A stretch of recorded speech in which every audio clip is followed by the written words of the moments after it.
ప్రభు అయిన యేసుక్రీస్తు నామములో మీ అందరికీ వందనాలు. ఈరోజు దేవుని వాక్యము 99వ కీర్తన 3వ వచనం. భయంకరమైన నీ గొప్ప నామమును వారు స్తుతించెదరు, యెహోవా పరిశుద్ధుడు. భయంకరమైన అనే పదం గౌరవాన్ని, ఆరాధనను సూచిస్తుంది. యెహోవా పరిశుద్ధుడు అనేటువంటి మాటను మనం చూసినట్లయితే యెషయా గ్రంథము 6వ అధ్యాయం 3వ వచనంలో దేవుని పరిశుద్ధత అక్కడ 3 సార్లు ప్రస్తావించడం జరిగింది. మానవుల శక్తి, న్యాయం, పవిత్రత వీటన్నిటికంటే దేవుడు ఎంతో ఉన్నతమైన స్థాయిలో ఉన్నాడు.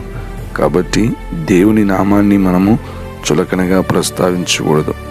మనము ఆయన్ని ప్రేమించాలి. ఆయన ఎడల భయభక్తులు కలిగి ఆయన నామాన్ని ఈ లోకంలో ఉపయోగించినట్లుగా చులకనగా వాడే పద్ధతిలో, అలవాట్లో ఆ నామాన్ని ఉచ్చరించకుండా మనము జాగ్రత్త పరుచుకోవాలి. నిర్గమకాండం 20వ అధ్యాయం 7వ వచనంలో ఆయన నామాన్ని వ్యర్థంగా ఉచ్చరింపకూడదని మాట మనం చూస్తూ ఉన్నాం.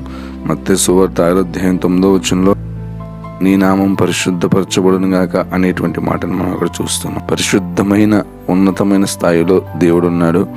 అలాగే ఆయన వాక్యం కూడా మనం హెచ్చరిస్తుంది, నేను పరిశుద్ధుని గనుక మీరును పరిశుద్ధులై ఉండుడి అని.